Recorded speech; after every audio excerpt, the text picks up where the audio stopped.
Edward the Black. David Packman says the Trump administration will soon come after left-wing media online. Are you guys protecting yourselves? I mean, this is something I've been thinking about. I'm not going to lie. I've talked to a couple of people. I'm not exactly sure what we can do. Not exactly sure what our exposure is, to be honest with you.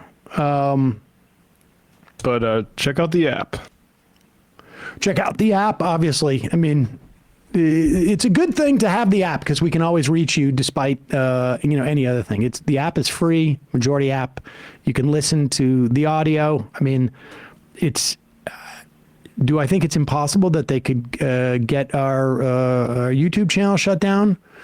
No, I don't think that's impossible. Do I think that Twitch Jeff Bezos owned just by gave a Amazon? directive. Do I think that's impossible? No.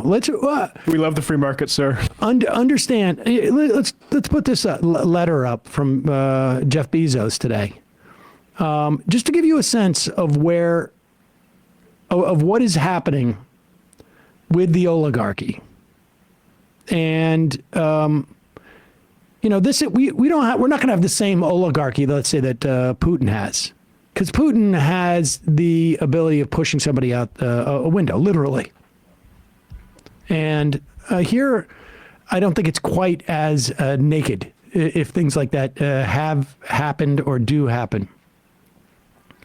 But I also think Donald Trump has very, very much aligned interests with his billionaires.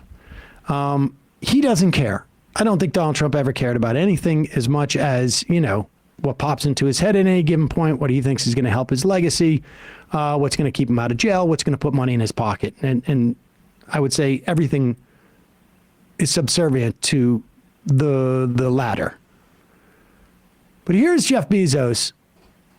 And again, we mentioned when they pulled that endorsement, I never thought that endorsement was going to help Kamala Harris, but it was indicative of how these billionaires were going to line up and what they're willing to do.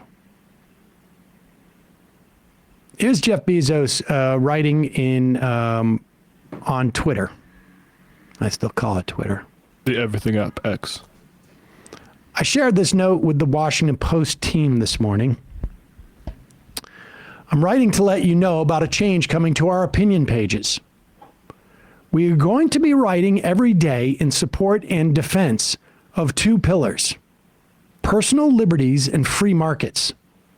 We'll cover other topics too, of course, but viewpoints opposing those pillars will be left to be published by others. Do you follow this? He's becoming the Washington Free Beacon. Is that what it is? Honestly. Yeah. This is going to be Breitbart. His opinion pages are going to be Breitbart. This isn't Hannity and Combs. It's just Hannity. Nobody knows what that means. There was a time when a newspaper, especially one that was a local monopoly, might have seen it as a service to bring the reader's doorstep every morning a broad-based opinion section that sought to cover all views. Today, the internet does that job. I am of America and for America and proud to be so. Our country did not get here by being typical. And a big part of America's success has been freedom in the economic realm and everywhere else. First of all, that's absurd. That is patently absurd. The freedom bit? Well, you know what undercuts that? Let's just go back to the early years of America. Like our first big sort of like one of our biggest exports was something called cotton. Mm. And it made people very, very rich in the South and very rich in the North because you'd have to finance the shipments of these. Was that based on, personal liberty and economic freedoms? Of the plantation owner. And free markets? That That's what he means. Like there's a book, Edmund Morgan, I think, historian of slavery, that all the slave owners that were theorizing about freedom meant their freedom and economic liberty to have slaves. Take slaves into like free states even. You can't. They have this concept of freedom of the contract. Now, just because a contract is coerced in this instance, or the other members of they're my chattel. They can't sign a contract. Or I'm trying to think of what era it is that we had such a huge expansion.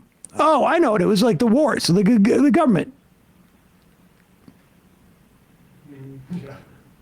Or in the wake of the New Deal, when we had things like an imposed 40-hour work week, imposed overtime pay, imposed weekend, imposed child labor laws, 90% taxation. If this guy made his money in this country 80 years ago, every dollar over $3 million that he made annually, he would pay 90 cents on that dollar. Taxes. And a big part of America's success has been freedom in the economic realm and everywhere else. Freedom is ethical. It minimizes coercion. And practical. It drives creativity, invention, and prosperity. Freedom. In other words, no constraints of me as a billionaire in the way that I operate in the business realm. It minimizes coercion. Really? Do you think so? What kind of negotiation can you have with a billionaire where you think that you are not being coerced? How much do you think, let me put it this way, the people who work at the Washington Post,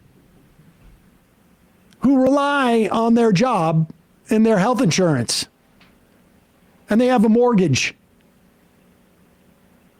do you think that their freedom in negotiating with a billionaire is not coercive? That their freedom, they are not coercive? That this billionaire's freedom to do this? Give me a break.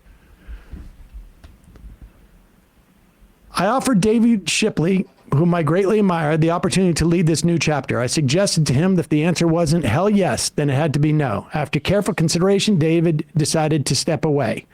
This is a significant shift. It won't be easy. It will require 100% commitment. I respect his decision. We'll be searching for a new opinion editor to own this new direction, essentially just right-wing opinion. I'm confident that free markets and personal liberties are right for America. I also believe these viewpoints are underserved in the current market of ideas and news opinion. So I, as a billionaire, will be subsidizing it by taking over one of the papers of record in this country. I'm excited for us together to fill that void. I mean, when are we hearing from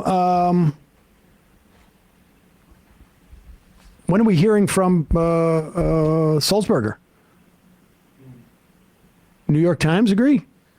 They actually said that they were a capitalist paper about 5 years or so ago. Well, they're going to get rid of, why don't they change their opinion section? Yeah.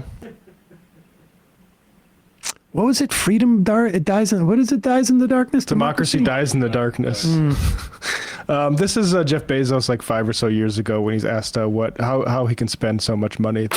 So what does money mean for you, being the first person in history that has a net worth of 3-digit amount of billion? The only way that I can see to deploy this much financial resource is by converting my Amazon winnings into space travel. Blue Origin is expensive enough to be able to use that fortune. And I'm currently liquidating about $1 billion a year of Amazon stock to fund Blue Origin. And I plan to continue. Yeah. Didn't he also say when he took over he wasn't going to influence the paper? Well, Yeah. you know what happens to these guys? You can actually see it in them physically. Like, I saw a clip of Bobby Kennedy 20 years ago, back when I used to work with him, and it was great. It was a great clip. But you could see the physicality difference. Right. Like, wait a second, what happens between the ages of 50 and 70 that you, like, your jaws get, and your mandible, and, like, you... Start turning into Hulk Hogan. Yeah, what, like, when's that happening to me? When do I start getting the, cut for the first time in my life? When's that start happening? Honestly, these guys are just so hopped up on whatever it is, roids or testosterone or whatever it is they're pumping. I'm not being facetious here. That it affects their brains. Hey folks, don't forget to hit the subscribe button and check out our daily show. We do it every day at 12 p.m. Eastern for about 2.5 hours. We even take phone calls. You should check that out.